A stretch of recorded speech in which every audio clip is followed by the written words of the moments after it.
नमो अर्यन्ताणं नमो सिद्धाणं नमो ऐर्याणं नमो वच्छायाणं नमो Louis सब्बसाहुणं Kesho पञ्च नमोकारो स्वभावपणासनो मङ्गलाणं च सभिसिं पडमं हवै मङ्गलं पडमं हवै मङ्गलम् ओम शांति शांति शांति। શ્રમણ ભગવાન મહાવીર સ્વામીના ચરણ કમળમાં તથા સદગુરુદેવના ચરણ કમળમાં ઉપકારી સર્વ સંત સતીજીના ચરણ કમળમાં આપણા સૌના ભાવપૂર્વક અભિરામ કોટી કોટી વંદન।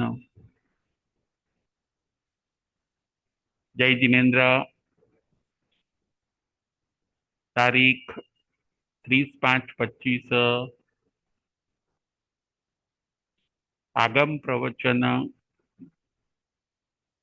આજના આપણા પ્રવચનનો વિષય છે પહેલા તમારો સ્વભાવ સુધારો। આજના આપણા પ્રવચનનો વિષય છે પહેલા તમારો સ્વભાવ સુધારો। સ્વભાવ એટલે નેચર। સૌથી પહેલું કામ આપણે આપણો નેચર સુધારવાની જરૂર છે। પ્રકૃતિ, આપણી પ્રકૃતિ કેવી છે, આપણો સ્વભાવ કેવો છે એ આપણે ચેક કરવાનું છે। સ્વભાવ ઉપર જ બધું ડિપેન્ડ છે। જો સ્વભાવ સારો તો બધું સારું, અને જો સ્વભાવ બરાબર નથી તો ઘણીવાર બધું બગડી જાય છે। નેચર, સ્વભાવ સુંદર હોવો જોઈએ, સ્વભાવ સરસ હોવો જોઈએ, તો પછી એની લાઈફ, એનો આ લોક અને પરલોક પણ સરસ જાય છે। પહેલા તમારો સ્વભાવ સુધારો। ઘણા લોકો ધર્મ કરવા માટે ઉતાવળ કરે છે,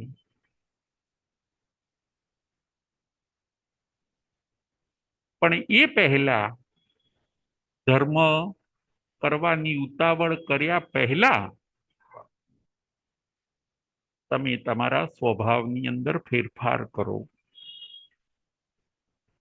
જો સ્વભાવ બરાબર નહીં હોય અને કદાચ આપણે ધર્મ કરીશું તો એ ધર્મ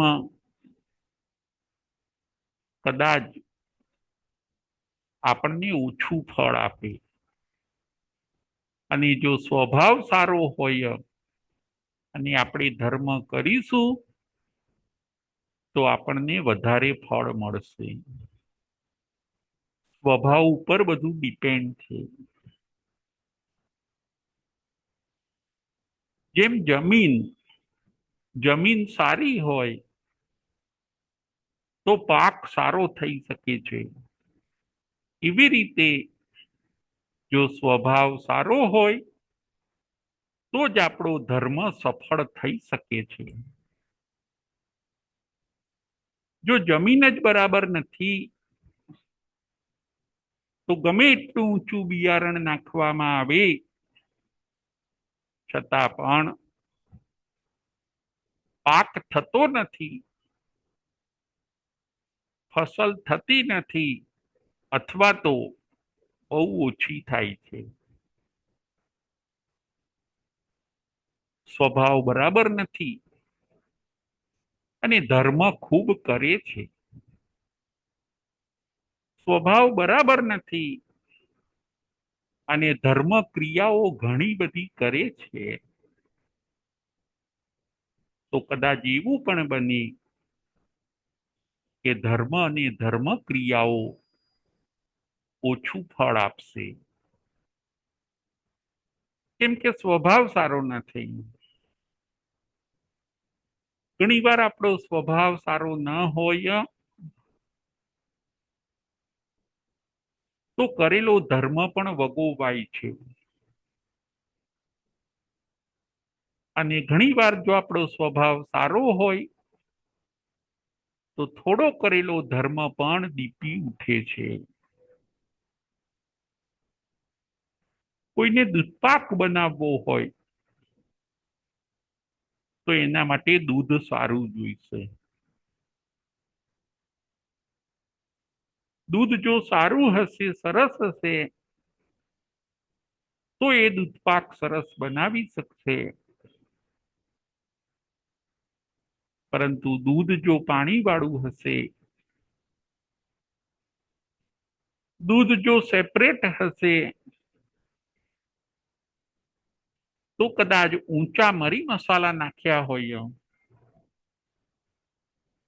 ઊંચા પ્રકારના ડ્રાયફ્રૂટ નાખ્યા હોય, છતાં પણ દૂધ સારું નહોતું, એટલે દૂધપાક સારો ન બન્યો. બસ એવું જ છે. દૂધ એટલે આપણો સ્વભાવ, અને ડ્રાયફ્રૂટ મરી મસાલા એટલી બધી ધર્મ ક્રિયાઓ. ધર્મ ક્રિયાઓ બધી ક્યારે સફળ બને છે, ધર્મ ક્રિયાઓ ક્યારે બધી સવાઈ બને છે, જ્યારે આપણો સ્વભાવ સારો હોય ત્યારે ધર્મના ફળનો ગુણાકાર થાય છે. નેચરને સરસ બનાવો, નેચરને બ્યુટીફુલ બનાવો, નેચરને બહુ ઊંચું અને ઉમદા બનાવો. આપણી પ્રકૃતિ, આપણો સ્વભાવ એ બહુ ઊંચી ક્વોલિટીનો હોવો જોઈએ, પરંતુ નિમ્ન ક્વોલિટીનો ન હોવો જોઈએ. પહેલા તમારો સ્વભાવ સુધારો. ધર્મ કરવાની ઉતાવળ પછી કરો. આજના આપણા પ્રવચનનો વિષય આ છે. આજે આપણે 3 દ્રષ્ટાંત જોવાના છે. પહેલું દ્રષ્ટાંત છે માતા કૈકેયીનું. પહેલું દ્રષ્ટાંત માતા કૈકેયીનું. બીજું દ્રષ્ટાંત મામા શકુનીનું. બીજું દ્રષ્ટાંત મામા શકુનીનું. અને ત્રીજું દ્રષ્ટાંત આપણે જોવાનું છે અંધકણગાર અને એમના 500 શિષ્ય. ત્રીજું દ્રષ્ટાંત છે અંધકણગાર અને એમના 500 શિષ્ય. 3 દ્રષ્ટાંત ઉપર આજે આપણે વિચાર કરવાનો છે.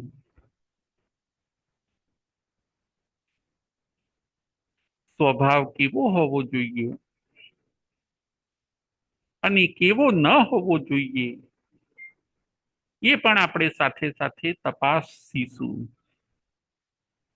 5 પ્રકારનો સ્વભાવ ન હોવો જોઈએ, 5 પ્રકારનો સ્વભાવ હોવો જોઈએ અને 12 પ્રકારનો સ્વભાવ ન હોવો જોઈએ. ફરીથી 5 પ્રકારનો સ્વભાવ હોવો જોઈએ અને 12 પ્રકારનો સ્વભાવ ન હોવો જોઈએ. એના ઉપર પણ આજે આપણે વિચાર કરીશું. સ્વભાવ સુધરે તો બધું સુધરે. સ્વભાવ સુધરે તો આપણો ભાવ સુધરે. સ્વભાવ સુધરે તો આપણું જીવન સુધરે. સ્વભાવ સુધરે તો આપણું મૃત્યુ સુધરે. સ્વભાવ જો સુધરે તો આપણા સંબંધો સચવાઈ રહે, સ્વભાવ સુધરે તો આપણો પરલોક પણ સુધરી જાય છે. આત્માને સરસ બનાવો, મનને સરસ બનાવો અને સ્વભાવને સરસ બનાવો. 3 દ્રષ્ટાંત ઉપર આજે આપણે વિચાર કરવાનો છે. પહેલું દ્રષ્ટાંત છે માતા કૈકેયી, રામના અપર માતા, માતા કૈકેયી. દશરથના મહારાણી, દશરથના સૌથી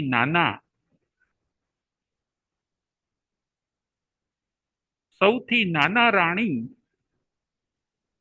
માતા કૈકેયી. એમનો સ્વભાવ કેવો હોય છે?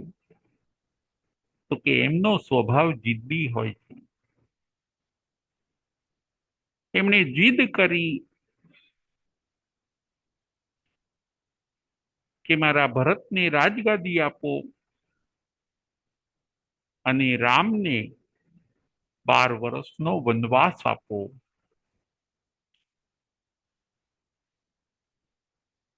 ભરતને ગાદી અને રામને વનવાસ, આ વાત એટલી જીદે ચડી, કૈકેયી માતા એકના બે ન થયા. એમનો જિદ્દી સ્વભાવ, જે વાત પકડી એ વાતને એ છોડી ન શક્યા. રાજા દશરથ બેભાન બની ગયા. આખું અંતેપુર, આખો રાજ દરબાર, અયોધ્યા નગરી, બધે શોકાકુલ વાતાવરણ થઈ ગયું. બધે હાહાકાર થઈ ગયો. રંગમાં ભંગ પડ્યો. જ્યારે રામનો રાજ્યાભિષેક હોય છે ત્યારે જ માતા કૈકેયી જીદે ચડ્યા, રામને વનવાસ આપો અને મારા ભરતને રાજ આપો. એકના બે ન થયા. આપણો સ્વભાવ જિદ્દી નથી ને? રામનો રાજ્યાભિષેક થવાનો હોય છે. રામ એટલે મર્યાદા પુરુષોત્તમ મહાપુરુષ. આ અવસરપીણી કાળના બળદેવો, એવા રામનો પ્રસંગ હોય છે. રામનો કોઈ કર્મોદય અને માતા કૈકેયીની જીદ, હાહાકાર મચી ગયો. મોટી હોનારત સર્જાઈ. પરંતુ કૈકેયી માતા એકના બે ન થયા. કૈકેયી માતા કદાચ આ જીદે ન ચડ્યા હોત તો રામાયણનું સર્જન ન થાત. પરંતુ કૈકેયી માતા જીદે ચડ્યા. એમનો સ્વભાવ જિદ્દી હોય છે. એના કારણે રામના જીવનમાં તો મુશ્કેલી આવી, પણ આખી અયોધ્યા નગરીની અંદર મુશ્કેલી આવી. ન બનવાનું બન્યું, રામાયણનું સર્જન થયું. જુઓ સ્વભાવનું પ્રદર્શન. જિદ્દી સ્વભાવ કેવું નુકસાન કરી શકે છે. જિદ્દી સ્વભાવ કેવા પ્રસંગોને બગાડી શકે છે, એ આ નાનકડા રૂપક ઉપરથી આપણને જાણવા અને સમજવા મળે છે. આપણો સ્વભાવ તો જીદવાળો નથી ને. આપણે પણ ઘણીવાર જે વાતને પકડીએ એ વાતને પકડી રાખતા નથી ને. માતા કૈકેયી જેવી ભૂલ આપણે પણ કરતા નથી ને. એ ચેક કરવાની જરૂર છે. આપણે પણ જિદ્દી સ્વભાવ કદાચ હોય તો એ જિદ્દી સ્વભાવને આપણે પણ છોડી દઈએ. મંથરાએ કાન ભંભરણી કરી. મંથરાનો સ્વભાવ પણ વિચિત્ર હોય છે. મંથરાએ કાન ભંભેરણી કરી. મંથરાએ કાનમાં ઝેર રેડ્યું. કૈકેયીને યાદ અપાવી કે તમે બે વચન માગી લો. મંથરાનો સ્વભાવ આગી પાછી કરવાનો હોય છે. મંથરાનો સ્વભાવ અહીંની વાત ત્યાં ને ત્યાંની વાત અહીં, એવા સ્વભાવના કારણે મંથરાએ થોડી સળી કરી. મંથરાએ થોડી આગ ચાંપી અને એ આગે પછી મોટું વિકરાળ સ્વરૂપ ધારણ કર્યું. નાની આગી પાછી, નાની કાન ભંભેરણી એ મોટું સ્વરૂપ બની ગઈ. મંથરાનો સ્વભાવ પણ વિચિત્ર હોય છે. આ થયું પહેલું દ્રષ્ટાંત માતા કૈકેયીનું. બીજું દ્રષ્ટાંત છે મામા શકુની. મામા શકુનીનો સ્વભાવ કેવો હોય છે? મામા શકુનીનો સ્વભાવ ઈર્ષાળુ અને ઝઘડાળુ હોય છે. મામા શકુનીનો સ્વભાવ ઈર્ષાળુ ઝઘડાળુ હોય છે. ભાઈઓ ભાઈઓને લડાવી માર્યા. પાંડવો અને કૌરવો કાકા બાપાના દીકરાઓ, એક જ વંશના, એક જ પિતાની પેઢીઓમાં જન્મેલા પાંડવો અને કૌરવો પરસ્પર સગા ભાઈઓ કહેવાય. પરંતુ મામા શકુનીએ કૌરવોનો પક્ષ લઈ લઈને ઈર્ષાળુ સ્વભાવના કારણે, ઝઘડાળુ સ્વભાવના કારણે કૌરવોના કાનમાં એ પોતે ઝેર રેડ્યા કરે છે. કૌરવોને ચડાવ્યા કરે છે. કૌરવોને ખોટું શીખવાડે છે. મામા શકુની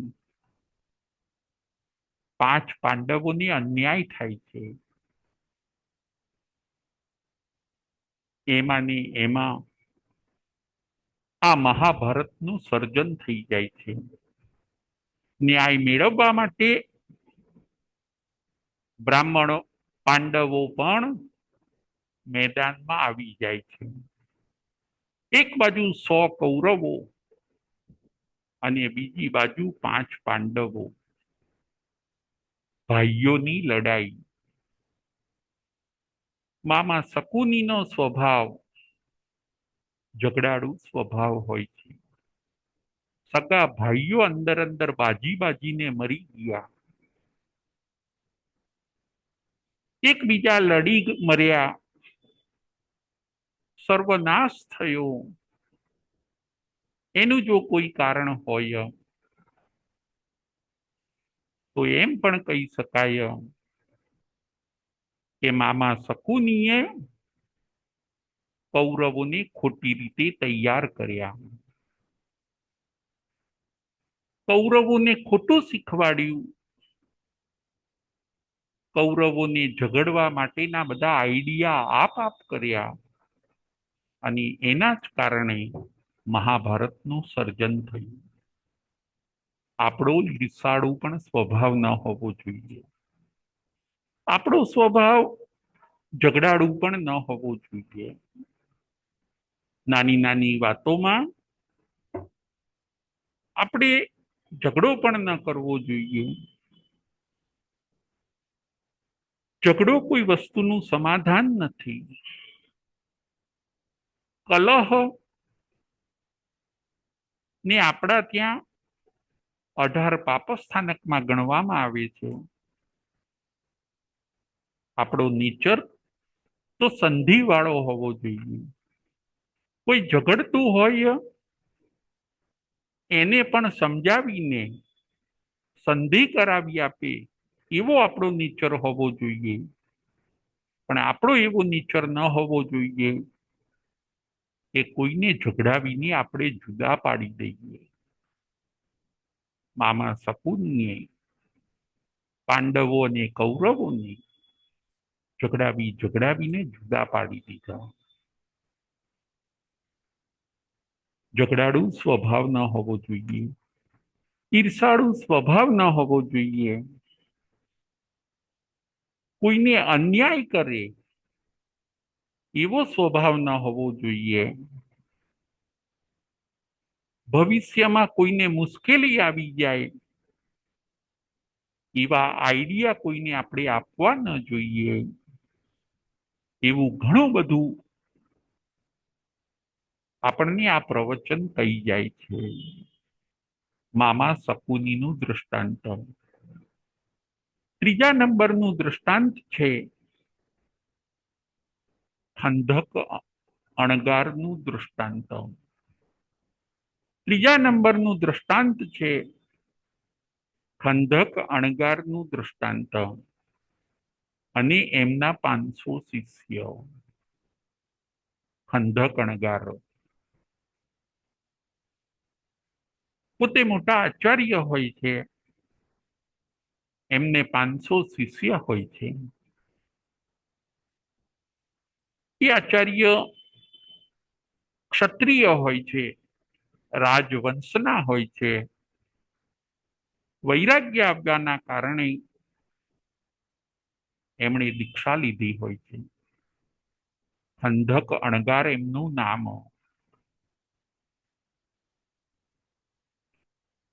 એમના 500 શિષ્ય ગ્રામાનુગ્રામ વિહાર કરે. એકવાર એવું બને છે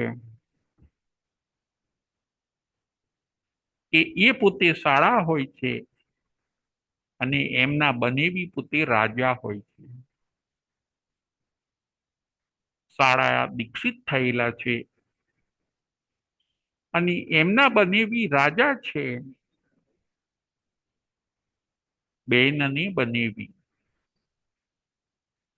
રાજા અને રાણી બનીને પોતાનો સુખમય સંસાર જીવતા હોય છે. બનેવી રાજા છે અને જે આ શાળા છે એ પોતે ખંધક અણગાર. ખંધક અણગાર ખંધક અણગારને એકવાર એમ થાય છે કે લાય હું મારા બેન અને બનેવી જે રાજા છે અને રાણી છે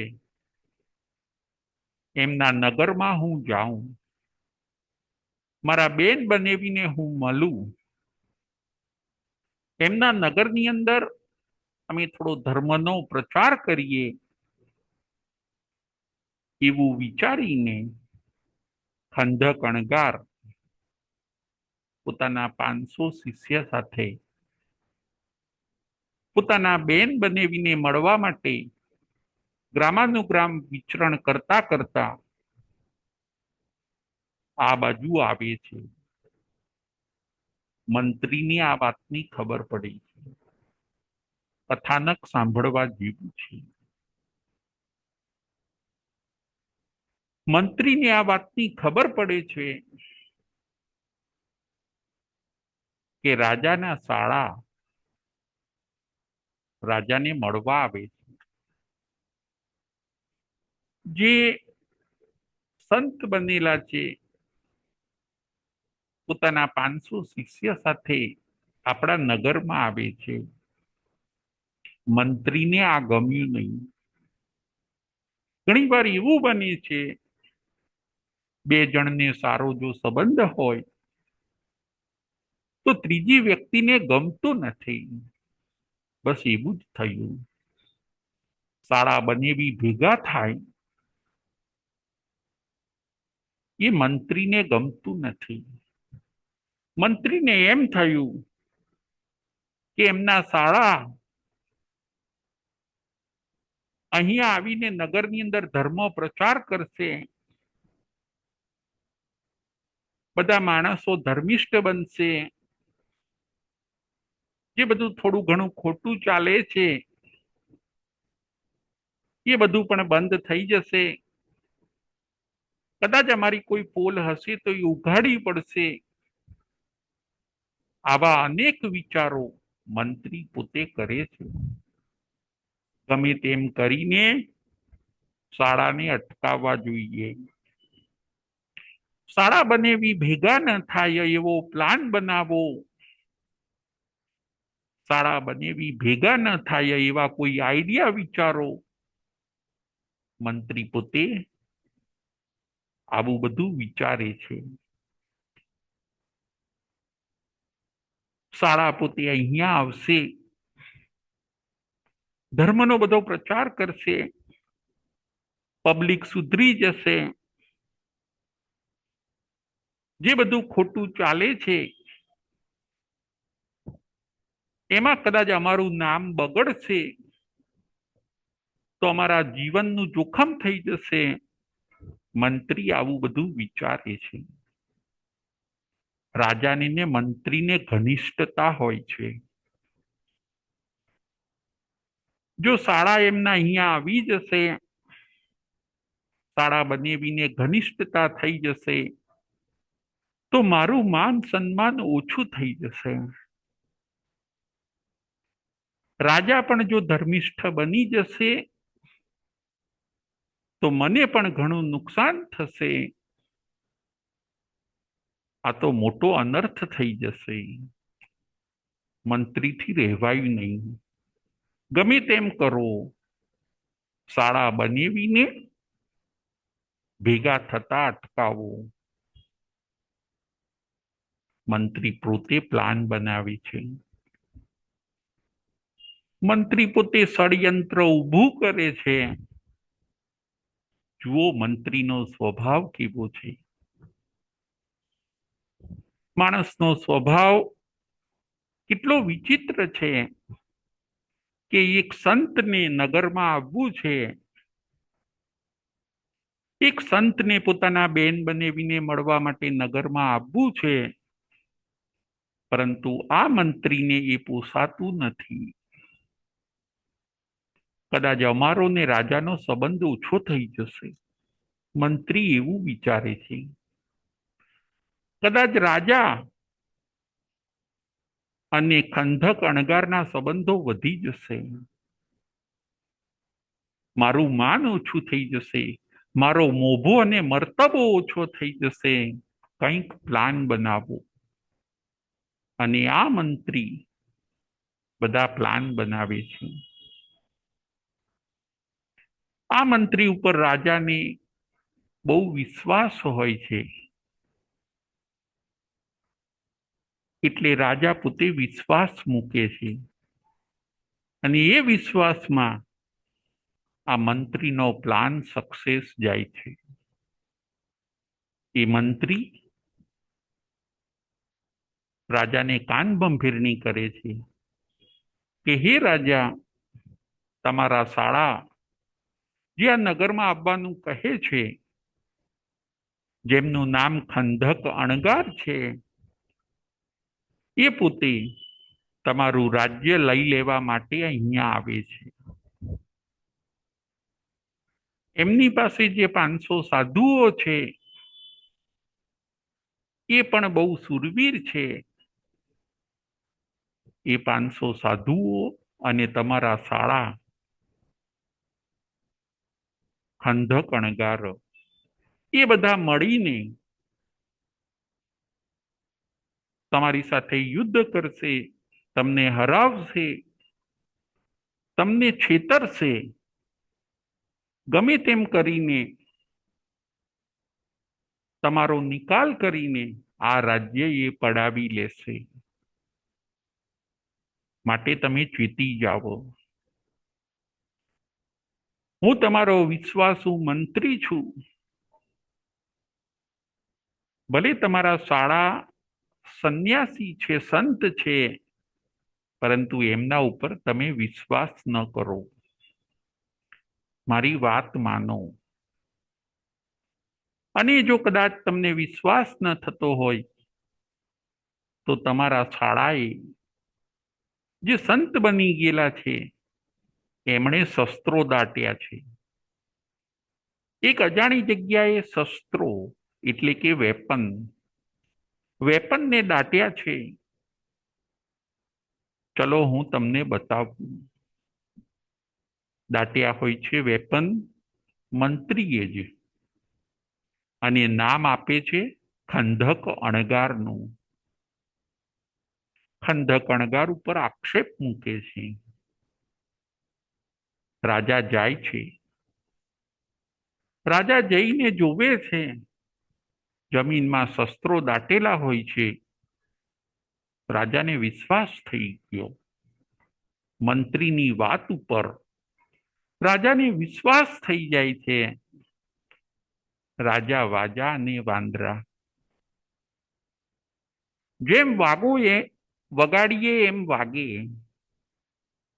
રાજા મંત્રીના ચડાવે ચડી ગયા. રાજા મંત્રીની વાતમાં આવી ગયા. રાજાને એમ થઈ ગયું કે મારા વફાદાર મંત્રીએ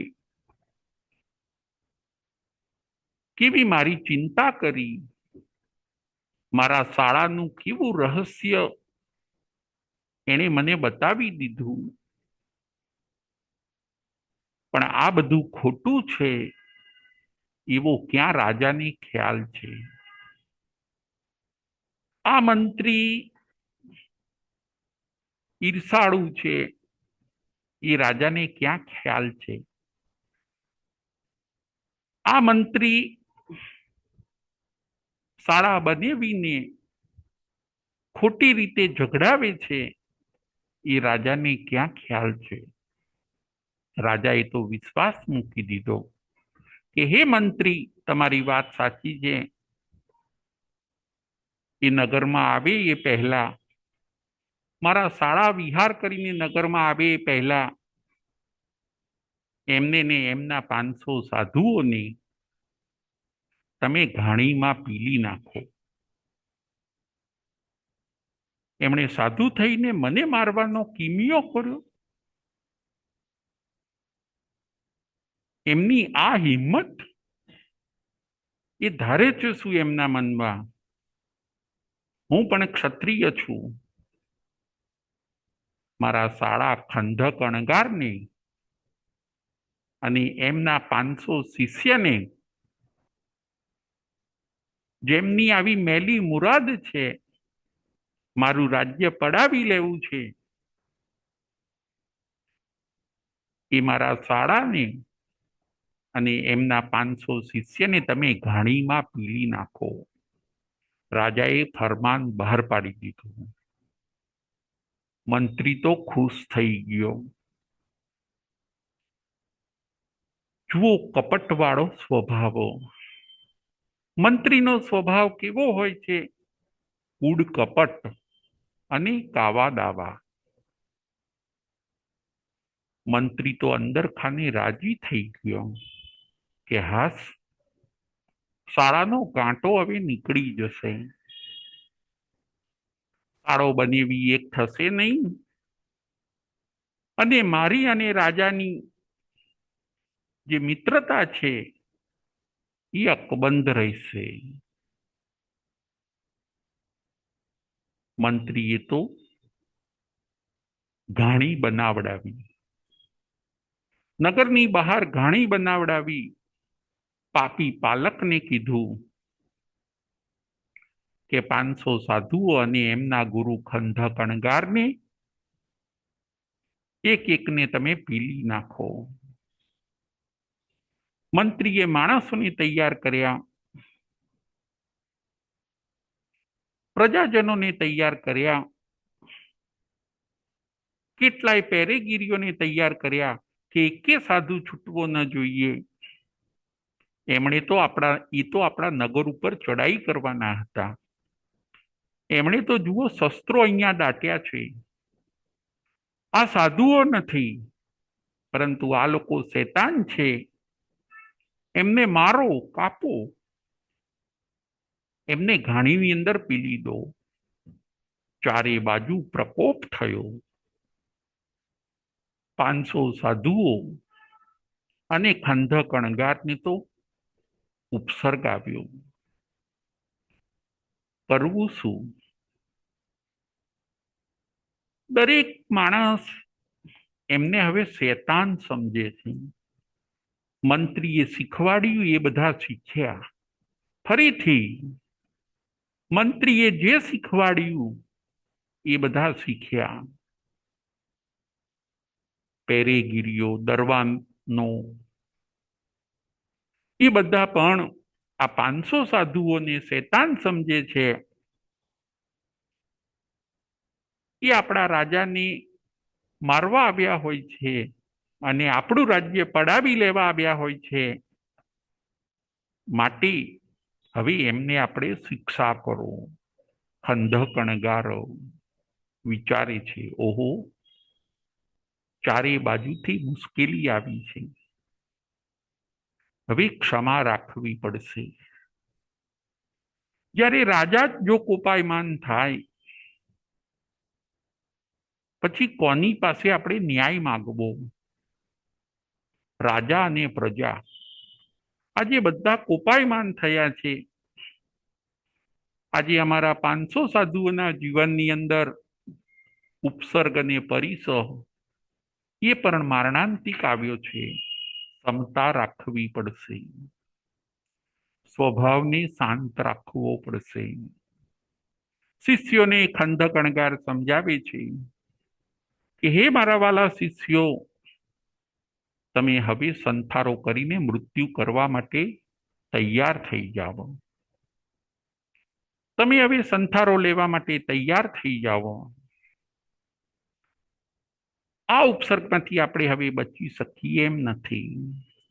પાપી પાલકો એક એક સાધુને ઉચકી ઉચકીને ઘાણીમાં નાખે છે અને ઘાણી ફેરવતો જાય છે. ખંધક અણગાર જે ગુરુ છે એ પોતાના શિષ્યોને કહે છે, શાંતિ રાખો, શાંતિ રાખો. નવકાર મહામંત્રમાં મન લઈ જાઓ. આ શરીરને કષ્ટ છે, આત્માને કષ્ટ નથી. તમે તમારા સ્વભાવને શીતલ બનાવો. તમે તમારા સ્વભાવને શાંત બનાવો. નવકાર મહામંત્રનું સ્મરણ કરો. પાપી પાલકો એક એક શિષ્યને ઉચકી ઉચકીને ઘાણીમાં નાખે છે. જેમ તલ પીલાય, જેમ શેરડી પીલાઈ જાય, એવી રીતે સંતો પીલાય છે. લોહીની નદીઓ નીકળી. ચારે બાજુ ગીધ અને કાગડાઓના ટોળા વળવા માંડ્યા. પાપી પાલક એક એક સાધુને નાખતા જાય. એક એક સાધુ નવકાર મંત્રનું સ્મરણ કરી કરીને આરાધક બને છે. સ્વભાવને શાંત અને શીતલ રાખે છે. આપણો સ્વભાવ પણ કેવો હોવો જોઈએ? શાંત અને શીતલ હોવો જોઈએ. કોઈ પણ પરિસ્થિતિ હોય, જુઓ આ 500 સાધુઓને ઘાણીમાં પીલાય છે, છતાં પણ પોતાના સ્વભાવને શાંત અને શીતલ રાખે છે. આ દ્રષ્ટાંત આપણને પણ એમ જ કહે છે કે દરેક પરિસ્થિતિમાં તમારા માઇન્ડને, તમારા સ્વભાવને તમે શાંત અને શીતલ રાખો. સ્વભાવને તમે ઠંડો રાખો. 499 શિષ્યો પીલાઈ ગયા. દરેક આરાધક બન્યા. દરેક દેવલોકમાં ગયા. ઉપસર્ગ અને પરિસહ આવ્યો અને ગયો. 499 શિષ્યો પીલાઈ ગયા. હવે એક નાનો શિષ્ય બાકી છે, બાલમુનિ, ખાલી 8 થી 9 વર્ષનો. ખંદક અણગાર ગુરુ કહે છે, પાપી પાલકને કહે છે કે હે પાલક, તું પહેલા મને ઘાણીમાં નાખી દે, મારા આ બાળ મુનિને ના નાખીશ. કેમ કે હું એને મરતો જોઈ નહીં શકું, એ નાનો છે.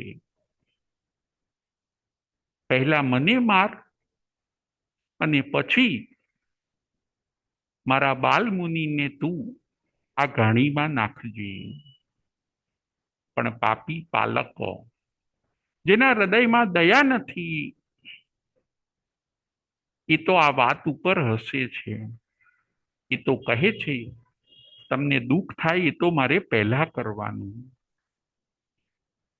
તમને વધારે તકલીફ પડે એ તો મારે પહેલા કરવાનું. એમ કરીને ખંદક અણગારની વાત એ પાપી પાલક માનતો નથી, બાલમુનિને ઉપાડે છે. બાલમુનિ રડવા લાગે છે. બાલમુનિ ચિચિયારીઓ કરે છે, ગુરુદેવ મારે તમારી પાસે રહેવું છે, આ મને કેમ ઉચકે છે, કેમ મારે છે. બાલમુનિને ઘાણીમાં નાખે છે. હવે ખંદક અણગારથી શાંત ન રહેવાયું. હવે એ સ્વભાવથી શાંત ન રહી શક્યા. ખંદક અણગાર ગુરુ હવે અશાંત બન્યા. એમનો સ્વભાવ હવે અશાંત બન્યો. મારી આટલી વાત તે ન માની? હે પાપી પાલક, તું સમજે છે શું? અમે સાધુ સંતો ક્ષમા રાખીએ એનો મતલબ એ નહીં સમજવાનો કે અમે નિર્બળ છીએ. અમે ક્ષમા રાખીએ છીએ એનો મતલબ એવો નહીં સમજવાનો કે અમે કમજોર છીએ. એ ખંડક અણગાર પોતે હવે પોતાના સ્વભાવને શાંત ન રાખી શક્યા, ક્રોધમાં આવી ગયા, સ્વભાવ ક્રોધી બનાવી દીધો. પાપી પાલક ઉપર ગુસ્સે થાય છે અને એ વખતે નિયાણું કરે છે કે હું પણ તને બતાવી દઉં કે મારામાં શું શક્તિ છે. અમે પણ નમાલા નથી. ખંદક અણગારી વખતે નિયાણું કરે છે કે મારી અત્યાર સુધીની સંયમ અને તપની જો કોઈ શક્તિ હોય, મારા અત્યાર સુધીના સંયમ અને તપનું જો કોઈ પુણ્ય હોય, તો આવતા ભવની અંદર હું અગ્નિકુમાર દેવ બનું અને આ આખા નગરને હું બાળનારો બનું. મન અશાંત બન્યું. સંયમી આવું વિચારી ન શકે, પરંતુ આ ગુરુ ભાન ભૂલ્યા. ગુરુનો સ્વભાવ બદલાઈ ગયો. શાંત હતા એમાંથી અશાંત બની ગયા. પાપી પાલક એમને ઉચકીને ઘાણીમાં નાખે છે. જીવિયાઓ વવરોવ્યા થઈ ગયા. ગુરુ પણ ઘાણીની અંદર પીલાઈ જાય છે અને નિયાણા પ્રમાણે બને છે. એવું જ એ ગુરુ ખંડક અણગાર જે રાજાના શાળા હોય છે, એ પોતે અગ્નિકુમાર દેવ બને છે. અગ્નિકુમાર દેવ બન્યા પછી આખા નગરની એ પોતે બાળે છે. આખા નગરની અંદર જીવ અજીવ બધી વસ્તુઓને એ ભસ્મીભૂત કરી કાઢે છે. બસ એટલો બધો એમને ક્રોધ આવી ગયો કે મને અને મારા 500 સાધુઓને તમે ઘાણીમાં પીલ્યા, અમારી ક્ષમા ઉપર તમે હાંસી ઉડાડી, તમારી આ મજાલ. અને એ ગુરુએ જે હંમેશા શાંત સ્વભાવ રાખતા હોય છે એ ગુરુ અશાંત બન્યા. બદલો તો લીધો, પરંતુ પોતાના આત્માને બહુ નુકસાન થયું. ફરીથી ખંધક અણગારે બદલો તો લીધો. ઈંટનો જવાબ એમણે પથ્થરથી આપ્યો. થોડું નુકસાન કરનારને મોટું અને જબરજસ્ત નુકસાન કર્યું, પરંતુ પોતાના આત્માને પણ ખંડક અણગારી ઘણું બધું નુકસાન કર્યું. એ પણ ખંડક અણગાર પણ આ નિયાણું કરવાના કારણે અને આ નગર બાળવાના કારણે જુઓ ઘણા બધા ભાવ કરશે. એમના 500 શિષ્ય તરી ગયા, કેમ કે 500 શિષ્યએ શાંત સ્વભાવ રાખ્યો હોય, જતું કર્યું હોય છે. અને ગુરુ પોતે હારી ગયા, કેમ કે એમણે સ્વભાવને અશાંત બનાવી દીધો. આ દ્રષ્ટાંતમાં આપણે એ શીખવાનું છે કે ગુરુએ અશાંત સ્વભાવ રાખ્યો, શિષ્યોએ શાંત સ્વભાવ રાખ્યો, અને જે મંત્રી છે એ મંત્રીએ ઈર્ષાળુ સ્વભાવ રાખ્યો. ત્રણેય જણના અલગ અલગ પ્રકારના 3 સ્વભાવ છે. 3 દ્રષ્ટાંત ઉપર આજે આપણે વિચાર કર્યો. પહેલું દ્રષ્ટાંત હતું માતા કૈકેયી, એમનો સ્વભાવ હતો જિદ્દી. બીજું દ્રષ્ટાંત મામા શકુની, એમનો સ્વભાવ હતો ઈર્ષાળુ અને ઝઘડાળુ. ત્રીજું દ્રષ્ટાંત આપણે જોયું ખંધક અણગાર અને એમના 500 શિષ્ય. 500 શિષ્યનો સ્વભાવ શાંત હોય છે, અને ખંધક અણગાર ગુરુનો સ્વભાવ અશાંત હોય છે. આપણે 5 પ્રકારના સ્વભાવ રાખવા જોઈએ. નંબર 1, આપણે આપણા જીવનની અંદર, આપણી લાઈફની અંદર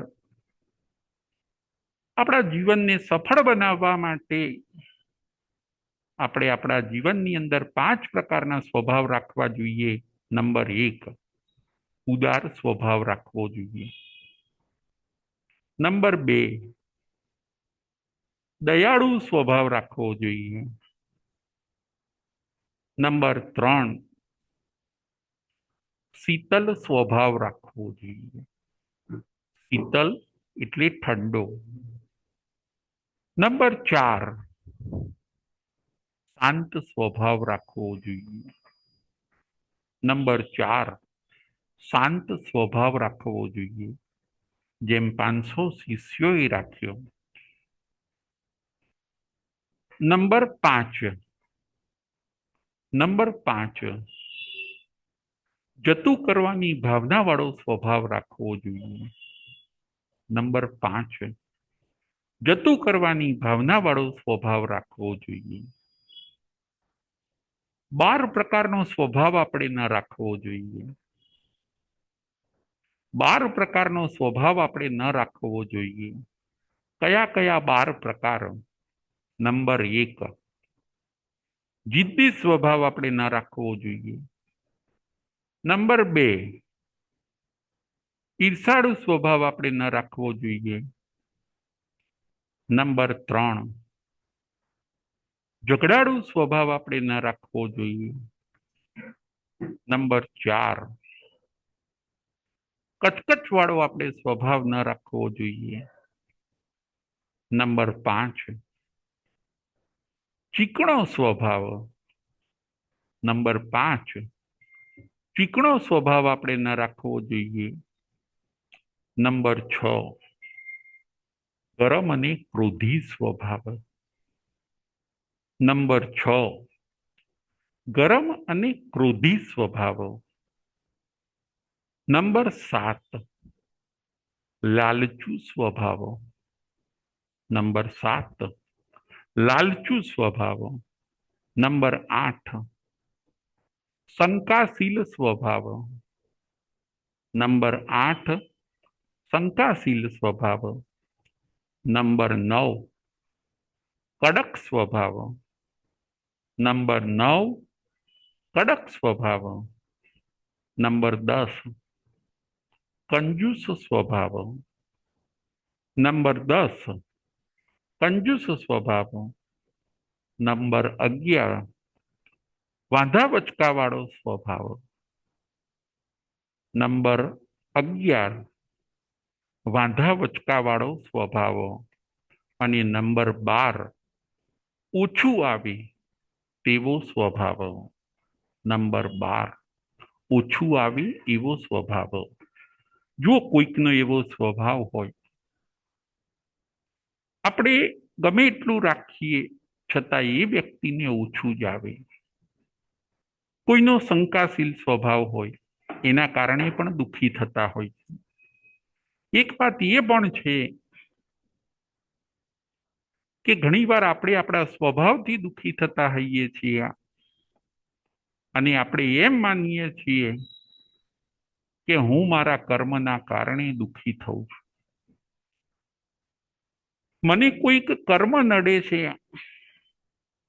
મને કોઈક ગ્રહ નડે છે, એના કારણે હું દુઃખી છું. પરંતુ કદાચ એવું પણ બને કે કોઈ કર્મ આપણને હેરાન ન કરતું હોય, કોઈ ગ્રહ પણ આપણને નડતો ન હોય, પરંતુ ઘણીવાર આપણે આપણા સ્વભાવના કારણે દુઃખી થતા હોઈએ છીએ સ્વભાવના કારણે દુઃખી, અને દોષ આપીએ છીએ આપણે કર્મ ઉપર. થઈએ છીએ સ્વભાવના કારણે દુઃખી અને દોષ આપીએ છીએ આપણે ગ્રહનો. એવું તો નથી ને. પહેલા તમારો સ્વભાવ સુધારો.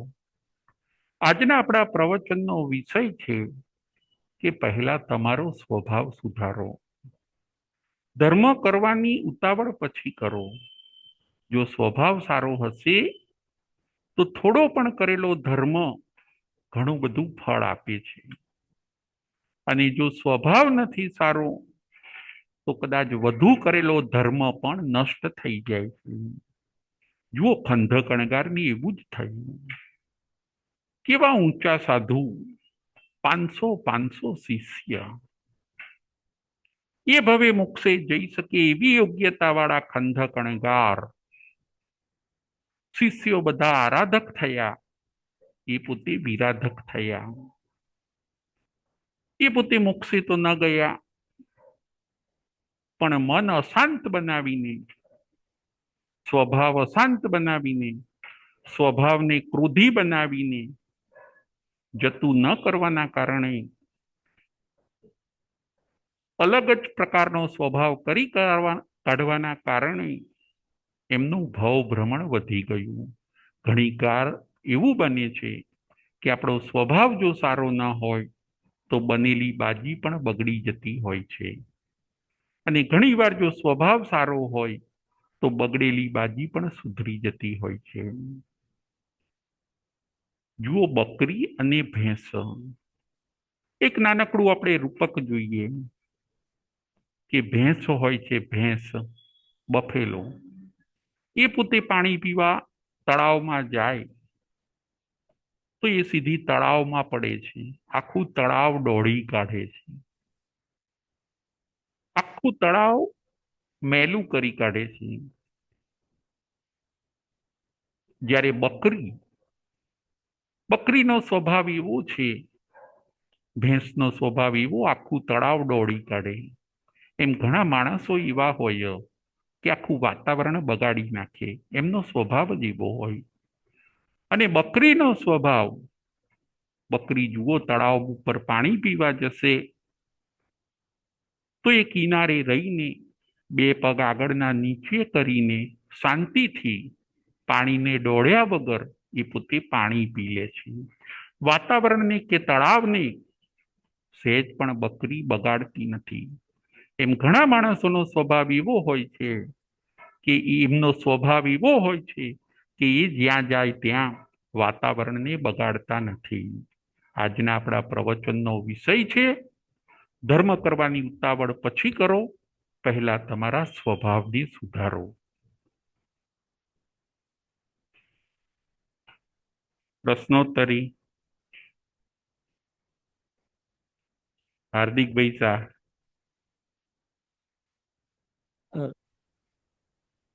જય જિનેન્દ્ર રાજુભાઈ. જય જિનેન્દ્ર. બોલો બોલો. રાજુભાઈ, બે બે પ્રશ્ન હતા. હા. પહેલો પ્રશ્ન એ કે આ 5 પ્રકારના સારા સ્વભાવ અને 12 પ્રકારના ખરાબ સ્વભાવ, તો સારા સ્વભાવ કરવા માટે અને ખરાબ સ્વભાવ અવોઇડ કરવા માટે શું કરવું જોઈએ તો એવું કરવામાં સરળતા રહે? અને બીજો પ્રશ્ન એ હતો કે તમે કીધું કે ઘણીવાર આપણે પૂર્વેના કર્મને દોષ દઈએ કે મારા પહેલાના કર્મના કારણે આવું થયું છે. તો એવું એવું હોઈ શકે કે પહેલાના કર્મનો અત્યારે ઉદય થયો હોય એના કારણે તમારો સ્વભાવ જિદ્દી કે ઈર્ષાળુ કે અશાંત બન્યો હોય, કે એવું એવું હોઈ શકે કે એવું ના હોય, આપણા હાથની જ વાત છે અને પૂર્વેના કર્મને આપણે બ્લેમ ના કરવા જોઈએ. તો આ બે સવાલ હતા. રાઈટ. ના, બહુ સરસ હાર્દિકભાઈ. હવે પહેલો પ્રશ્ન એ છે તમારો કે સારો સ્વભાવ રાખવા માટે આપણે શું કરવું જોઈએ અને 12 પ્રકારના ખોટા સ્વભાવનો આપણે ભોગ ન બનવા માટે શું કરવું જોઈએ. તો એના માટે હાર્દિકભાઈ આપણે એમ કરવું જોઈએ કે જે સારો પહેલા તો આ વસ્તુને અવારનવાર આપણે વાંચવી જોઈએ, જે અવારનવાર એનો આપણે સ્વાધ્યાય કરવો જોઈએ અને આપણે મનને પ્રેરણા કરવી જોઈએ જો મારે આવો સ્વભાવ રાખવાનો છે, આ 5 પ્રકારનો સ્વભાવ મારે રાખવાનો છે અને 12 પ્રકારનો રાખવાનો નથી. આપણે વારંવાર જો મનને આવી રીતે પ્રેરણા કરીશું અને આ સ્વભાવનો આપણે જો સ્વાધ્યાય કરીશું અને એ વાતને આપણે જો બરાબર માઇન્ડની અંદર સેટ કરીશું ને તો ચોક્કસ આપણે સારો સ્વભાવ રાખી શકીશું અને જે ખોટો સ્વભાવ છે એના ભોગ નહીં બનીએ. બીજું કે સારાના ફાયદા પણ આપણે અવારનવાર વિચારવાના અને ખોટાથી જે મને નુકસાન થાય છે એ બધું પણ મારે વિચારવાનું. તો પછી થશે શું કે આપણે ખોટું થી નુકસાન થાય છે એવું આપણે જાણીને પછી ખોટું આપણે છોડતા જ જઈશું. જેમ કે ચીકણો સ્વભાવ હોય, કચકચ વાળો સ્વભાવ હોય, આપણને એમ થાય કે ના, આપણે આપણે કચકચ કરવી નથી, જવા દો કે એટલે એમ એના ફાયદા અને ગેરફાયદા જાણવાથી પણ આપણે વધારે આને સારી રીતે લાઈફની અંદર એપ્લાય કરી શકીશું અને આ આપણે કરવાનું છે. ખ્યાલ આવ્યો હાર્દિકભાઈ? પહેલા પ્રશ્નનો તમારો જવાબ આ છે. તમે જેટલું સારી રીતે એને એપ્લાય કરશો ને એટલું થઈ શકશે. આ હતો તમારો પહેલા પ્રશ્નનો જવાબ. અને બીજો પ્રશ્ન કયો હોય છે હતો તમારો હાર્દિકભાઈ? બીજો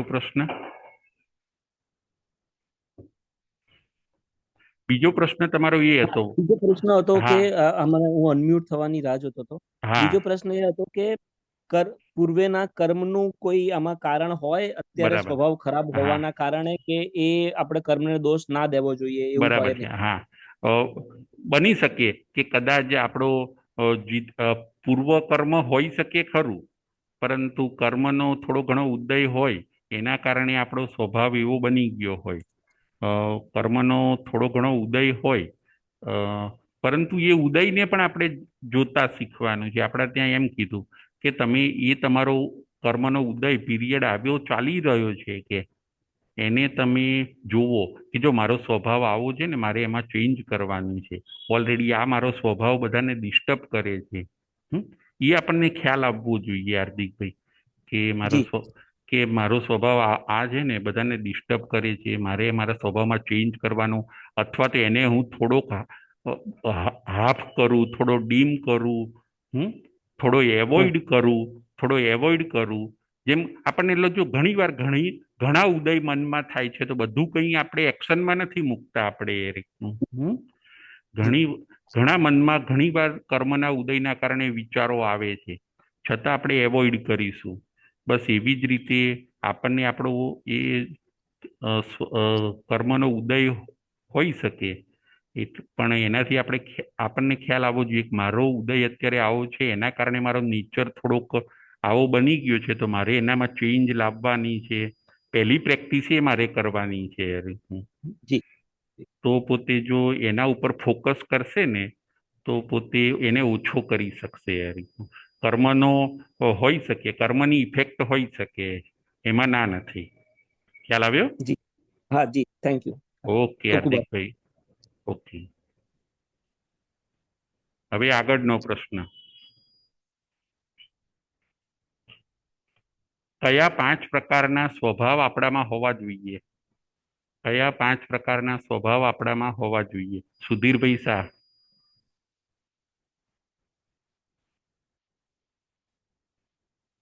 જય જિનેન્દ્ર. જય જિનેન્દ્ર. 5 પ્રકારના સ્વભાવમાં પહેલું ઉદાર સ્વભાવ, બીજું દયાળુ સ્વભાવ, ત્રીજું શીતલ સ્વભાવ, ચોથું શાંત સ્વભાવ અને પાંચમું જતું કરવાની ભાવનાવાળો સ્વભાવ હોવો જોઈએ. બહુ સરસ. હવે આગળ. કયા 12 પ્રકારના સ્વભાવ આપણામાં ના હોવા જોઈએ?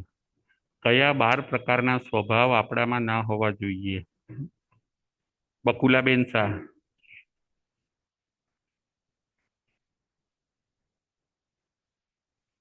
જય જિનેન્દ્ર ગુરુજી. જય જિનેન્દ્ર. જિદ્દી સ્વભાવ ન હોવો જોઈએ, ઈર્ષાળુ સ્વભાવ ન હોવો જોઈએ, કચકચ વાળો સ્વભાવ ન હોવો જોઈએ, ઝઘડાળુ સ્વભાવ ન હોવો જોઈએ, ચીકણો સ્વભાવ ન હોવો જોઈએ, ગરમ અને ક્રોધી સ્વભાવ ન હોવો જોઈએ, લાલચુ સ્વભાવ ન હોવો જોઈએ, શંકાશીલ સ્વભાવ ન હોવો જોઈએ, કડક સ્વભાવ ન હોવો જોઈએ, કંજૂસ સ્વભાવ ન હોવો જોઈએ, વાંધા વચકા વાળો સ્વભાવ ન હોવો જોઈએ અને ઓછું આવે તો સ્વભાવ ન હોવો જોઈએ. બહુ સરસ, બહુ સરસ. હવે આગળનો પ્રશ્ન. આજે આપણે કયા 3 દ્રષ્ટાંત જોયા? આગળનો પ્રશ્ન. આજે આપણે કયા 3 દ્રષ્ટાંત જોયા? હાર્દિકભાઈ શાહ. પહેલું દ્રષ્ટાંત માતા કૈકેયીનું, બીજું મામા શકુનીનું અને ત્રીજું દ્રષ્ટાંત કંધા કણગાર અને એમના 500 શિષ્યનું. બહુ સરસ, બહુ સરસ. Thank you. જય જિનેન્દ્ર. જય મહાવીર.